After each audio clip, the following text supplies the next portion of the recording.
తీగ బచ్చల కూర పప్పు వండుతున్నాను నేను. ఇంట్లో ఇప్పుడు బచ్చల కూర పెట్టుకుంటున్నా. కూర పెడుతున్నా పప్పులో ఉల్లిపాయ ముక్కలు, కరివేపాకు మా చెట్టుది, చిన్న ఉల్లిపాయలు దంచేసుకుంటున్నా, కారం 1 స్పూను, ఉప్పు 1/2 టేబుల్ స్పూన్, వాటర్ పోసుకుంటున్నా తగినన్ని, కప్పు వాటర్. 3 విజిల్లు వచ్చిందాక ఉడకబెట్టు. పప్పు ఉడికిపోయింది. గుజ్జు ఒక చిన్న నిమ్మకాయ ఎంత సైజు అంత, కల్లుప్పు పోవాలి పప్పు గుత్తితోటి ఇలా మెత్తగా. 2 టేబుల్ స్పూన్లు వేసుకున్నాం. గింజలు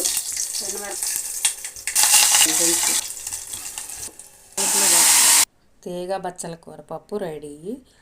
మీరు కూడా